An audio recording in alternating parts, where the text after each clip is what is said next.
Welcome to the Off Ramp, guys. I am Thomas Jason Anderson. Yeah, we're going to talk about race, racism in America, the system of race, racism within the system, or the system overall, and race within it and how that fits in. But I wanted to start with, I put in the title of this intentions matter. And what do I mean by that? Intentions for me usually don't matter, by the way. I don't like intentions because it's not really what you intend to do, it's what you've done, right? But in sometimes intentions do matter. And in this case, when it comes to race, um, and when minority groups are engaged by the majority, intentions matter a lot, right? And I'll give you an example, my own a few personal examples, but one I've experienced with the nation of Guyana. You know, being an American who grew up in Miami, I grew up with a lot of people from the nation of Guyana who are here, diaspora expats. I have close family friends who are going back to when I was a child, who are from Guyana, and one thing I've noticed that yes, I stand out a little bit because, I'm an American. And talking about the stuff I'm talking about with Guyana, it's pretty deep in there politically. But like I said before, I have been involved since 2009. But the bigger thing is this. The entire time I have been involved with the people of Guyana, I have been involved in a way where my intentions have been pure. I've never come with like an open hand asking for like, a bunch of cash, bribe me. It's never happened. My intentions have always been pure. My intentions have always been to try to bring some transparency, not only to Guyana, but to the region. And that's important. And it's important for me because it's my career. I'm all about transparency, but I knew a long time ago that the Caribbean would be important to America's future, and the Caribbean is important to everyone's future in the Caribbean. So um, I just knew that being living and growing up in this region, that I needed to take my skills and use them pro bono, right? Just to help maybe start some good conversations and just keep a good eye out for some of the really bad characters here in the United States who come to a nation like Guyana with bad intentions. They do. And the people of Guyana can tell. Now, a lot of people disagree with me. A lot of people tell me I don't have any business talking about what I talk about. I understand. But at the end of the day, everyone can tell my intentions are pure. I am not trying to, my intentions aren't to exploit, they aren't to destroy, they are not to hurt. They are to help. They are to bring transparency. Now, sometimes that does hurt bringing transparency. I understand that, but it's not a it's a good pain. It's not a bad pain. All right. That we have to make a difference. We need to start anyone who's been supporting this, just so you know, there is good pain and bad pain, especially when we're talking about government. All right. The government needs to feel pain sometimes. I'm just letting you guys know that it ain't bad. All right. It ain't bad all the time. So, and I have no problem inflicting a little bit, right? Because, it has to happen. I'm not trying to hurt anyone, but like transparency is needed. And sometimes it will hurt people in the government. I'm sorry that that's the case, but it is what it is. Right. And so I've just learned that, approaching the folks in Linden and Region 10 and whatnot, I've always come with the right intentions, right? I've tried my best to do the best to align with those intentions. And I think the people have received me that way. Um, it's not easy because that's an environment in Guyana. There's a lot of propaganda. So it's really hard to break through. Even if you have pure intentions, it's still very hard to break through because so many people who do have good intentions go the wrong way anyway. So even if people believe that I have good intentions, can they trust me? And I think that's where things are sort of on the line. And in Guyana, they have to see it to believe it, man. They don't really trust anybody, to tell you the truth. So you're gonna have to really bleed for the cause before you're gonna have to earn that trust, man. And I haven't gotten there, I understand. Uh, but my intentions are right. And I think that's what has allowed me to have a pretty good audience from Guyana, I think. I have so much respect for the people of Guyana, and I know people understand that and they can feel that. Um, but when it comes, and here's how I learned this. Okay, I learned it because of racism in America. I grew up in South Florida. So I was born in the late '70s, and I grew up in s- in South Florida in the period where we had the Mariel boat lift. We had a lot of Haitian migrants, Jamaican migrants. It was a very whew, very crazy time, and in the midst of that, there was the crack epidemic. So, people have seen movies like Scarface. That was more like a documentary of like how we used to live. Murder was pretty normal, just is what it is. Um, Violence was very normal. I don't know. I know I saw a lot of shootings in school and a lot of attacks. And one of the main ones was, putting the locker lock inside of a sock and using it to crack skulls. Um, but we even had people in middle school drunk. I remember my last day of middle school. I'm sorry for laughing because it's actually a horrible thing, but I laugh because I'm just like, I can't believe something like this actually happened. But I remember my last day, our principal was ended up getting beaten over the head.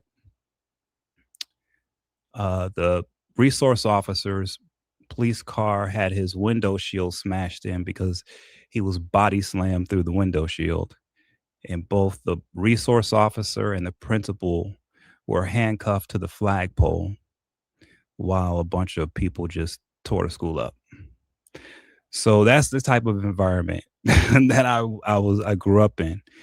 Um, it was real rough. And for those of you from Miami who are watching, my friends, everybody knows, man, down there on 22nd Ave, Westview, West Little River, River City, up there in Carroll City, Gould's, Triangle Park, Little Haiti. I've lived in all these places, and everybody who knows me knows.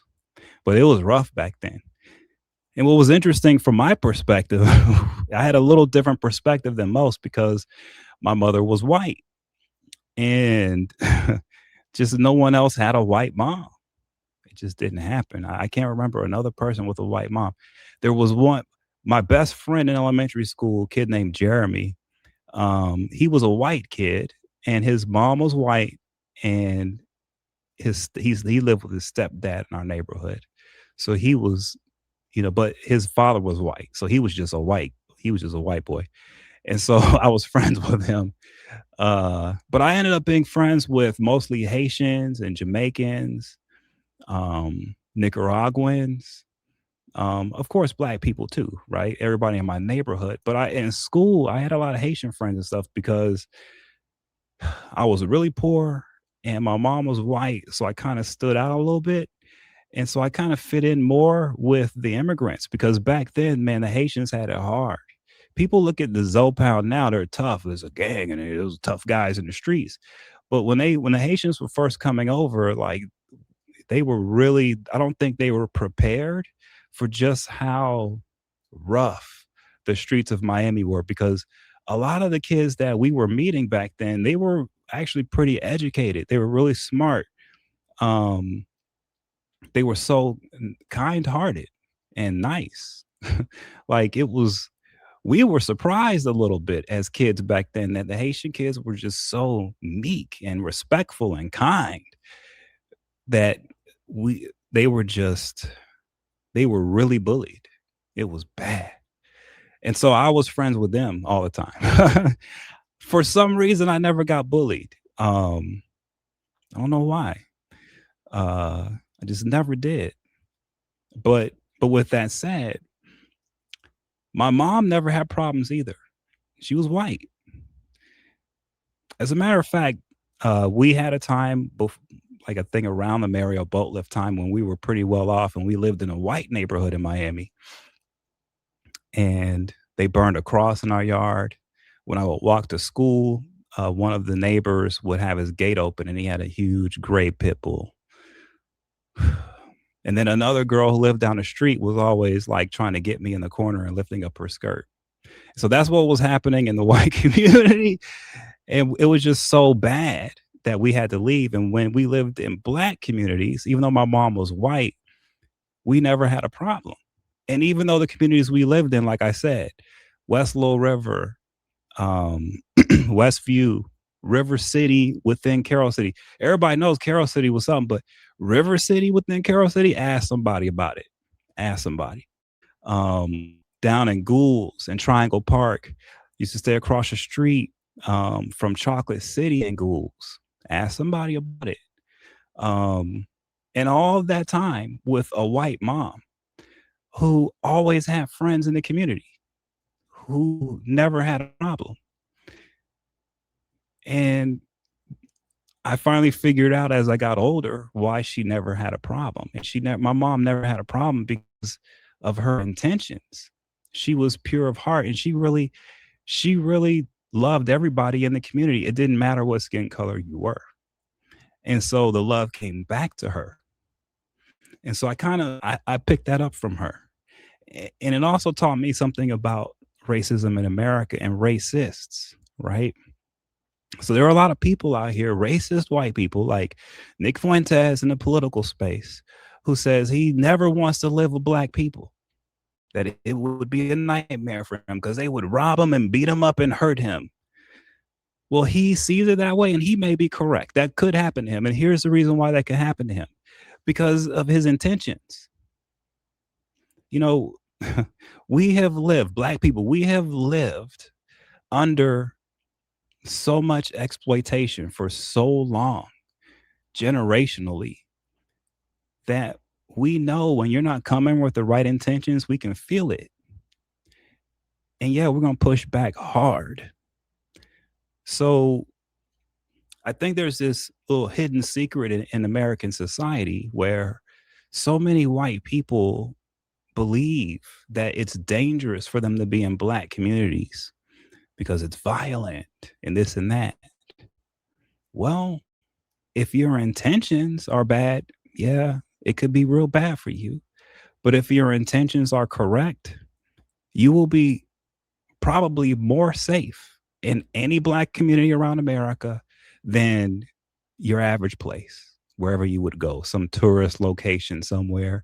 You'd be more safe in the average city in Atlanta than you would be, I think, in Orlando as a white person, in my opinion, if your intentions are right. And so I think that discussion never comes up where people like Nick Fuentes, who know that he will be met with anger and fury, he blames it on black people that we are the ones mad at him for no reason. No, we know his intentions. He knows his intentions. So yeah, he's going to be met with a lot of pushback. Yeah, he will not be safe in any black community, but that's on him. It's not because black people hate white people. How do I know? Because my mom, a white woman, lived in a black community in some of the worst, poorest black, most violent black communities in Miami for most of her life and never once even came close to having a problem. Even close.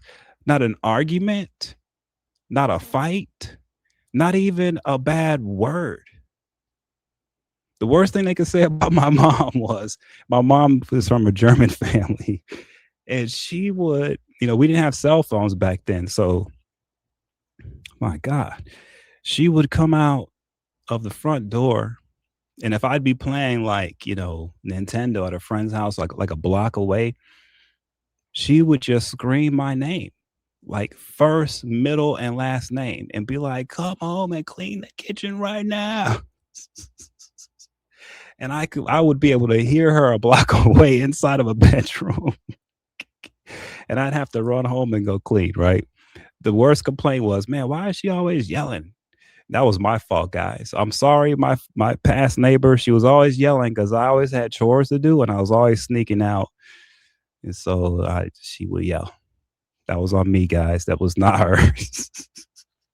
But that was the only complaint, and that was my fault. But other than that, that's how I know, right? And people, I'm sharing this because I think there are a lot of white people out here who are not racist, but they just don't know any better. They're not sure. And I'm telling you, you're fine in black communities. Okay. And what do I mean by that? I'm not talking about come hang out in the streets. Like, we don't even do that. Don't come hanging around in the streets. That's stupid. I'm talking about buy a house, buy a home, buy a business, become a part of the community. I promise you, you will be more than welcomed, even in the worst communities.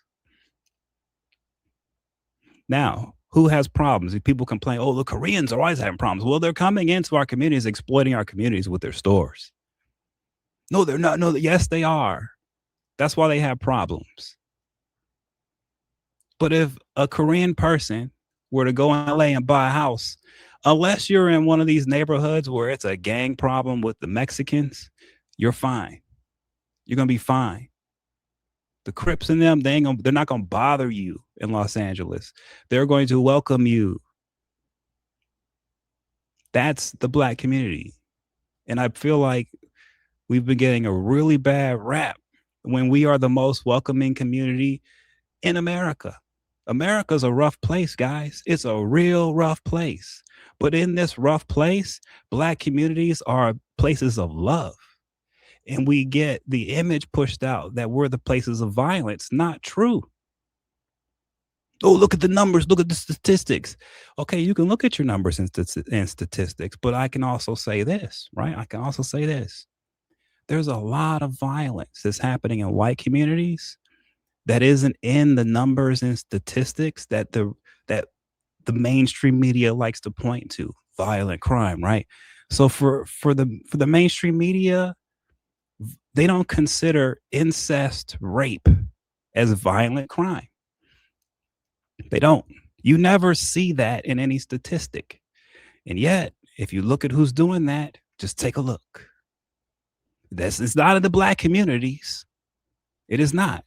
Another one, DUI. Just take a look. It ain't the black communities, guys. I could go on and on.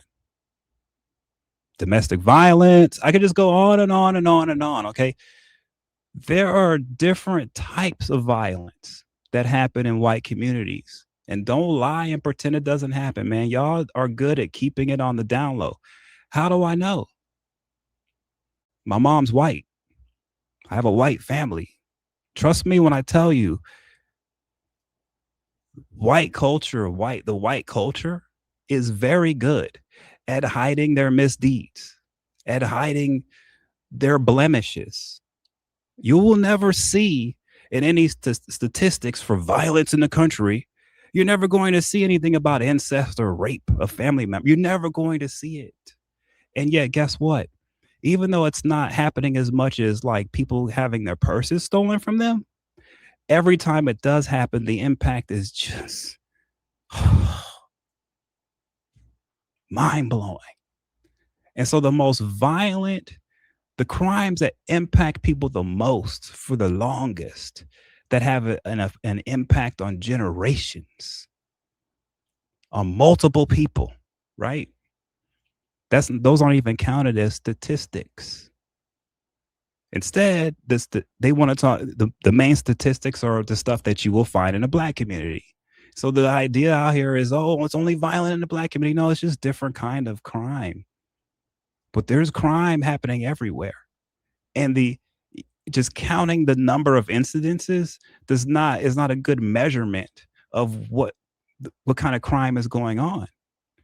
Purses being stolen versus retirement accounts being stolen, big difference. Yeah, they're both crimes one on one, but think about what one does and what the other one does. We don't even talk about that. So the same discussion I'm having now on the race thing, intentions matter. What are your intentions, right? It matters, especially when you're an outsider and you're trying to come into a community who has been for a long time tight knit. Intentions matter, especially communities who have been abused for generations, like the people of Guyana. Intentions matter. So I want to just reiterate to you guys, my intentions are pure with Guyana. 100% transparency here. I'm trying to offer transparency. I'm trying to offer some better conversations on some of the issues that we're all facing as a region, because I believe these conversations will make a difference over time. It will change the discussion. It will change the plane, the trajectory that we're on, because I think we could be on a better one. And that's what these discussions are all about. So thanks for your time. Thanks for the support. All of your likes and shares are really appreciated, guys. Have a great weekend. I'll see you again soon.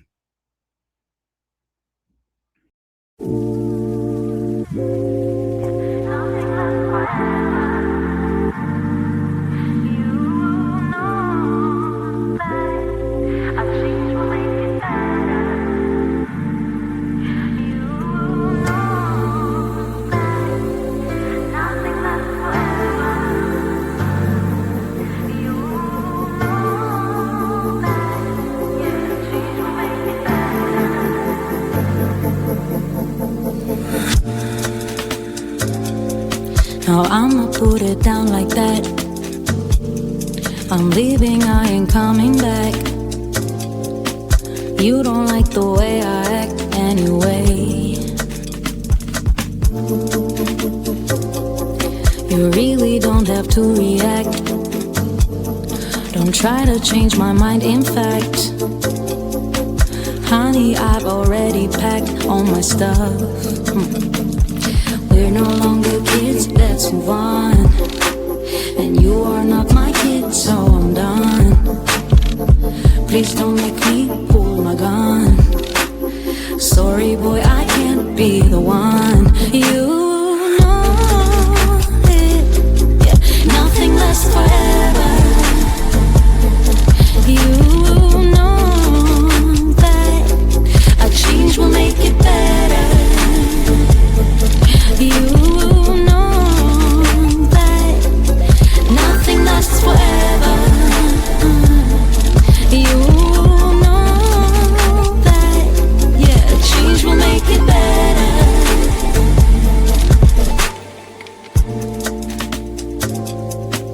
There's no one to blame, you see.